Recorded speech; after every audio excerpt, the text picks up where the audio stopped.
तो सोचिए कि किसी के बैंक खाते में पूरे साल का 50,000 रुपए का ब्याज आता है। 50,000। हाँ, तो वो इंसान बहुत खुश है हम्म। क्योंकि उसे पता है कि इस रकम पर कोई टैक्स नहीं कटेगा। लेकिन जैसे ही उसके खाते में सिर्फ 1 रुपया और जुड़ता है, मतलब कुल ब्याज 50,001 रुपए हो जाता है। बिल्कुल 50,001 रुपए, हाँ। तो अचानक उस खाते से पूरे 5,000 से ज्यादा गायब हो जाते हैं। बाप रे। हाँ, हम्म। सिर्फ 1 रुपए की एक्स्ट्रा कमाई और सीधा 5,000 का नुकसान। ओ, और यही वो चीज है जिसे टैक्स की भाषा में निर्दयी क्लिफ इफेक्ट कहते हैं। मतलब ये कोई सिस्टम का एरर नहीं है। अच्छा। हाँ, जब कोई सीमा को पार करता है ना, तो वो जो रियायत मिल रही थी वो अचानक से खत्म हो जाती है और पूरा का पूरा पैसा टैक्स के दायरे में आ जाता है। और शायद इसीलिए इन नियमों को गहराई से समझना इतना जरूरी है, बिल्कुल। क्योंकि नया वित्तीय वर्ष 1 अप्रैल 2026 से शुरू होने वाला है और इसके साथ ही नया इनकम टैक्स एक्ट 2025 भी पूरी तरह से लागू हो रहा है। तो इसी बीच ठीक 24 घंटे पहले यानी 30 मार्च को ही इनकम टैक्स विभाग ने एक बहुत ही डिटेल्ड क्लैरिफिकेशन जारी किया है टीडीएस को लेकर। हाँ, ब्याज की आय पर जो टैक्स डिडक्टेड एट सोर्स कटता है उस पर। तो हमारी आज की इस गहन चर्चा में हम इसी जटिल बैंकिंग और टैक्स के जाल को डिकोड करेंगे। और ये चर्चा बहुत इंपॉर्टेंट है क्योंकि जब भी कोई नया टैक्स कानून आता है ना, जैसे ये 2025 वाला एक्ट, हाँ, तो उसके साथ कई पुरानी परिभाषाएं भी बदल जाती हैं। ये जो कल का स्पष्टीकरण है, ये उसी दिशा में एक कदम है ताकि 1 अप्रैल से पहले कोई भी ग्रे एरिया बाकी ना रहे। तो चलिए कानूनी धाराओं में घुसने से पहले उन आंकड़ों पर बात करते हैं जो सीधे तौर पर हमारी जेब से जुड़े हैं। बिल्कुल। थ्रेशोल्ड लिमिट्स, हाँ, वो लक्ष्मण रेखा जहां से टैक्स कटना शुरू होता है। तो नए नियमों के हिसाब से 60 साल से कम उम्र के लोगों के लिए ये टीडीएस की सीमा 40,000 से बढ़ाकर 50,000 कर दी गई है।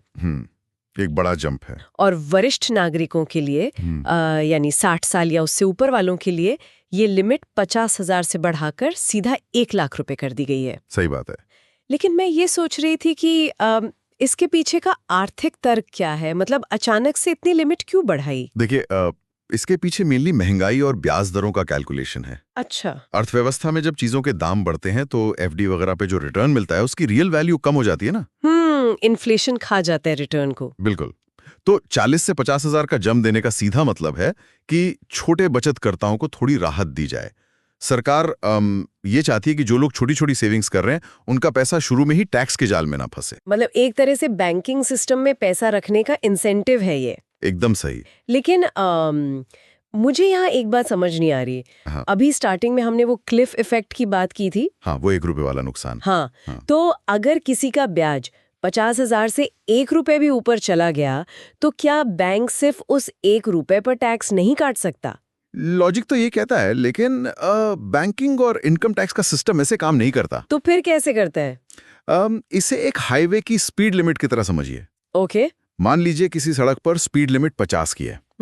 जब तक आप 50 के अंदर हैं कोई चालान नहीं है। लेकिन जैसे स्पीड 51 हुई तो पुलिस सिर्फ उस 1 किलोमीटर की एक्स्ट्रा स्पीड का चालान नहीं काटती? बिल्कुल नहीं, वो पूरी ओवर स्पीडिंग का जुर्माना लगा देती है। ओ, तो मतलब वो 50,000 की सीमा कोई परमानेंट छूट नहीं है? नहीं, अब वो सिर्फ एक ट्रिगर पॉइंट है।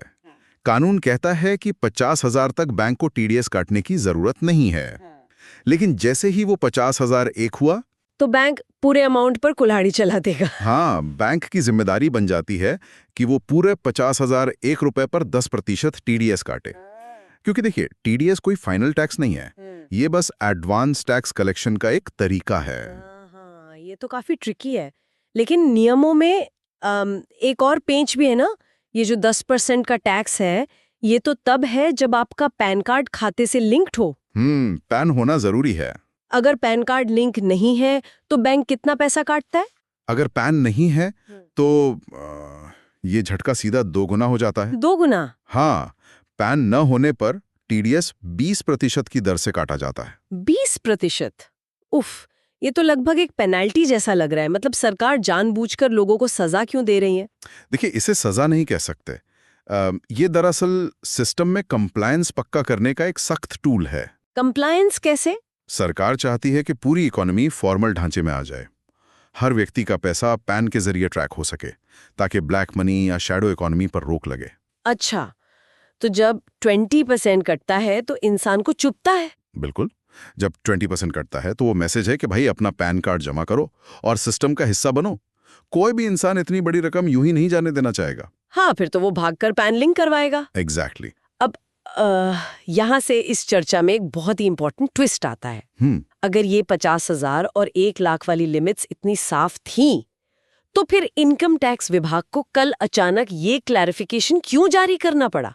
इसके पीछे एक बहुत ही दिलचस्प लीगल कंफ्यूजन था। क्या कंफ्यूजन? जब ये नया इनकम टैक्स एक्ट 2025 लाया गया ना, तो उसके सेक्शन 542 में वित्तीय संस्थानों को देकर कुछ तकनीकी परिभाषाएं बदल गईं। ओके। Cooperative bank. उनको ये लगने लगा कि शायद वो इस नए टीडीएस नियम के दायरे से बाहर हैं। एक सेकंड, बैंक तो बैंक होता है ना? मतलब एक आम इंसान के लिए तो चाहे कमर्शियल बैंक हो या कोई लोकल कोऑपरेटिव बैंक, दोनों जगह वो पैसे जमा करता है। हाँ, पब्लिक के लिए सेम है। तो फिर इन बैंकों को ऐसा क्यों लगा कि वो टैक्स काटने से बच सकते हैं? दरअसल कोऑपरेटिव बैंकों का जो ढांचा है ना, वो कमर्शियल बैंकों से काफी अलग होता है। अच्छा, कैसे? ये बैंक मूल रूप से सदस्यों द्वारा चलाए जाते हैं और कानूनी तौर पर ये सिर्फ रिजर्व बैंक के अंडर नहीं आते, बल्कि स्टेट के सोसाइटी एक्ट के तहत भी आते हैं। ओके, मतलब इनका डुअल स्ट्रक्चर है। हाँ, इसी डुअल स्ट्रक्चर की वजह से जब नए एक्ट में बैंकिंग कंपनी शब्द इस्तेमाल हुआ, तो कुछ वकीलों ने ये मतलब निकाल लिया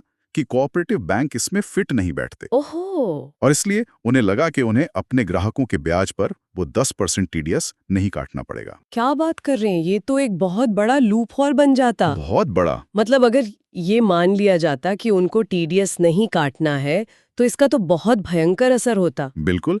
इसे हम फाइनेंस में कैपिटल फ्लाइट कहते हैं।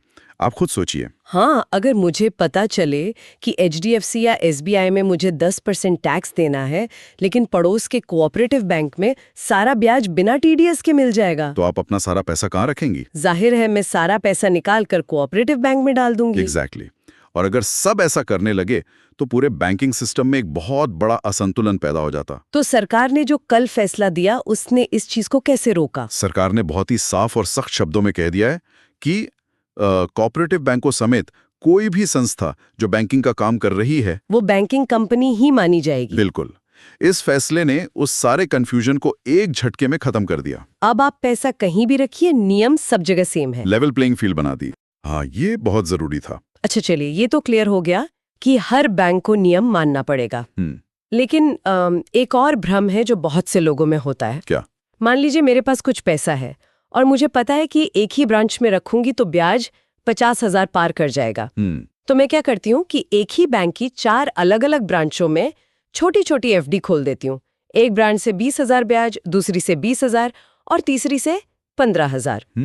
ये तरकीब लोग बहुत लगाते थे पहले। हाँ, क्योंकि मेरा लॉजिक ये है कि किसी भी एक ब्रांच में मेरा ब्याज 50,000 की लिमिट पार नहीं कर रहा, तो क्या सिस्टम मुझे पकड़ पाएगा? देखिए, आज से 25-30 साल पहले जब सब कुछ कागज पर होता था ना, तब शायद ये चल जाता हो। हाँ, क्योंकि एक ब्रांच को पता ही नहीं होता था कि दूसरी ब्रांच में क्या चल रहा है। लेकिन आज के टाइम में ऐसा सोचना एक बहुत बड़ी भूल है, क्योंकि अब तकनीक बदल गई है। बिल्कुल। अब हर बैंक सीबीएस यानी कोर बैंकिंग सॉल्यूशंस पर काम करता है। मतलब वो मास्टर चाबी क्या है? वो मास्टर चाबी है आपका पैन कार्ड। सीबीएस आपको आपके नाम या शक्ल से नहीं पहचानता, वो सिर्फ आपका पैन नंबर देखता है। जब आप ब्रांच ए में खाता खोलती हैं और फिर ब्रांच बी में जाकर नई एफडी बनाती हैं, तो पीछे जो सीबीएस रडार बैठा है वो तुरंत समझ जाता है कि ये दोनों खाते एक ही इंसान के हैं। मतलब सिस्टम क्यूमुलेटिव ट्रैकिंग कर रहा है, वो सारे ब्याज को एक साथ जोड़ रहा है। एकदम सही। सीबीएस बैकएंड पर लगातार कैलकुलेशंस करता रहता है। जैसे ही ए, बी और सी ब्रांच का टोटल 55,000 हुआ, वो तुरंत उस पर 10% टीडीएस काट लेगा। बिल्कुल। और एक और बात, इस रडार में सिर्फ एफडी नहीं आती। और क्या आता है? इसमें आरडी यानी रिकरिंग डिपॉजिट और पोस्ट ऑफिस की योजनाओं का ब्याज भी शामिल होता है। बाप रे, ये तो वाकई एक अचूक सिस्टम है। हाँ, सिस्टम बहुत स्मार्ट है। लेकिन यहाँ एक सवाल उठता है, क्या इस ट्रैकिंग में हमारे नॉर्मल सेविंग्स अकाउंट का ब्याज भी गिना जाता है? यहीं पर इनकम टैक्स एक्ट का सेक्शन 194A काम आता है और एक बड़ी राहत देता है। अच्छा? साधारण बचत खाते के ब्याज को इस टीडीएस के प्रोसेस से पूरी तरह बाहर रखा गया है। ऐसा क्यों? मतलब एफडी पर काट रहे हैं लेकिन सेविंग्स पर नहीं। इसके पीछे क्या लॉजिक है? इसके पीछे बहुत ही प्रैक्टिकल रीजन है। हाँ। देखिए, सेविंग्स अकाउंट में हर दिन पैसा आता जाता है। हाँ। बैलेंस रोज बदलता है, तो उसका ब्याज भी रोजाना के आधार पर कैलकुलेट होता है। हाँ। अब अगर बैंक को बोला जाए कि भाई करोड़ों खातों के रोज बदलते ब्याज पर नजर रखो और उस पर टीडीएस काटो, तो बैंक का सर्वर ही क्रैश हो जाएगा। बिल्कुल वो एक नाइटमेयर बन जाएगा पूरे सिस्टम के लिए। इसीलिए सेविंग्स अकाउंट को टीडीएस से छूट दी गई है। लेकिन यहाँ एक चीज क्लियर करना जरूरी है। कई लोग सोचते हैं कि अगर टीडीएस नहीं कटा तो इसका मतलब है कि वो कमाई टैक्स फ्री है। हाँ, ये सबसे बड़ी गलतफहमी है। हाँ, टीडीएस ना कटने का मतलब ये बिल्कुल नहीं है कि आपको उस पर टैक्स नहीं देना। मतलब वो इनकम में जुड़ेगा। हाँ, सेविंग्स अकाउंट का वो ब्याज साल के आखिर में आपकी टोटल इनकम में जुड़ता है, और अगर आप टैक्स स्लैब में आते हैं तो आपको उस पर टैक्स देना ही पड़ेगा। बस बैंक अपनी तरफ से एडवांस में नहीं काट रहा। एग्जैक्टली। अच्छा, ये टीडीएस कटता कब है? क्या बैंक 31 मार्च तक का वेट करता है? जी नहीं, बैंक बिल्कुल वेट नहीं करता। नियम बहुत क्लियर है। टीडीएस तब कटता है जब ब्याज आपके खाते में क्रेडिट होता है या फिर जब आपको पेमेंट किया जाता है, जो भी पहले हो। हाँ, मतलब जैसे ही सिस्टम ने तय किया कि आज ब्याज जाना है, वो उसी पल रियल टाइम में अपना टीडीएस का हिस्सा अलग कर लेता है। तो मतलब सीबीएस एक बहुत ही सख्त ऑटोमेटेड टैक्स कलेक्टर है। बिल्कुल। जो रियल टाइम में काम कर रहा है। बिल्कुल। लेकिन जरा उस इंसान के बारे में सोचिए जो रिटायर हो चुका है, 65 साल का है और जीवन भर की कमाई एफडी में डाल रखी है।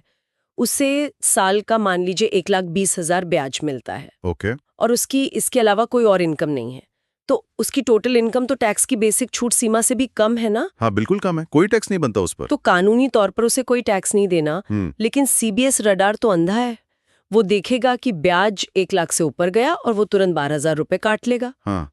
तो क्या उस रिटायर्ड इंसान का पैसा बेवजह फंस जाएगा और उसे रिफंड के लिए महीनों इंतजार करना पड़ेगा? ये एक बहुत ही वैलिड और प्रैक्टिकल प्रॉब्लम है और लाखों लोग इसे फेस करते हैं। हाँ। जब किसी की नेट टैक्स लायबिलिटी 0 होती है लेकिन टीडीएस कट जाता है तो उसे आईटीआर फाइल करके रिफंड मांगना पड़ता है। और उसमें तो बहुत टाइम लगता है, कैश फ्लो की दिक्कत हो जाती है। बिल्कुल हो जाती है। तो क्या इस रडार से बचने का कोई लीगल तरीका है कि पहले से पैसा कटे ना? हाँ, बिल्कुल तरीका है। इसी चीज के लिए इनकम टैक्स कानून में डिक्लेरेशन फॉर्म्स की व्यवस्था है। वो फॉर्म 15G और 15H। हाँ, 60 साल से कम वालों के लिए 15G होता है और सीनियर सिटीजन्स के लिए 15H होता है। ये फॉर्म असल में करते क्या है? ये बैंक को दी गई एक लीगल डिक्लेरेशन होती है।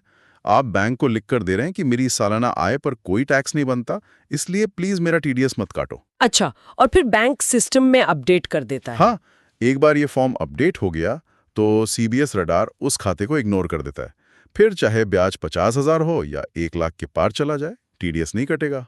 लेकिन प्रैक्टिकली देखें हाँ। तो इसमें बड़ी सिरदर्दी है। कैसे? अक्सर अप्रैल आते ही बैंकों में इन फॉर्म्स को जमा करने वालों की लंबी लाइन लग जाती है। वो तो है। और कई बार फॉर्म खो जाते हैं या बैंक का बाबू सिस्टम में अपडेट करना भूल जाता है और फिर टीडीएस कट जाता है।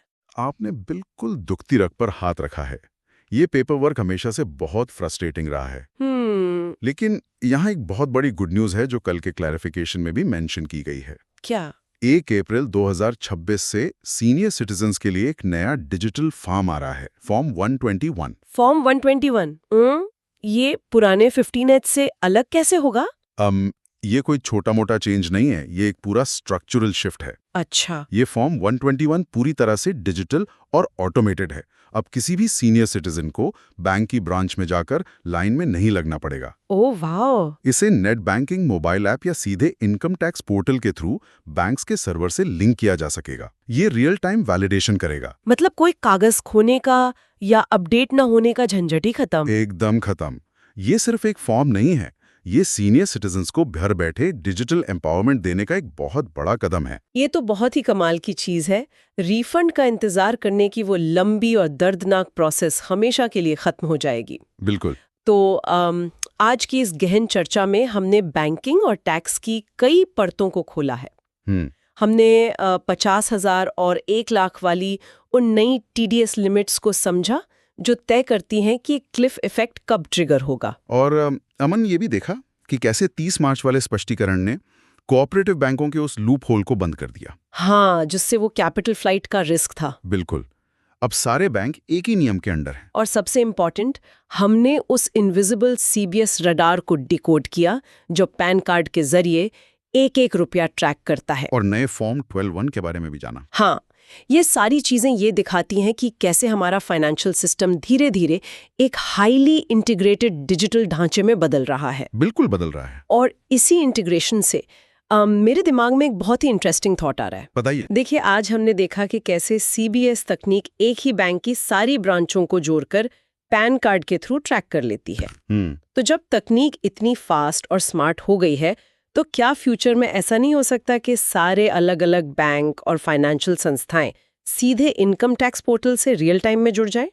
ये तो बहुत पॉसिबल है। अगर ऐसा हो गया तो शायद हमें कभी फॉर्म 15G या 15H की जरूरत ही ना पड़े। एग्जैक्टली। टैक्स पोर्टल खुद ब खुद तय कर लेगा कि किस इंसान की टोटल इनकम कितनी है, और बिना किसी इंसान के दखल के सिस्टम खुद सही फैसला ले लेगा। बिल्कुल।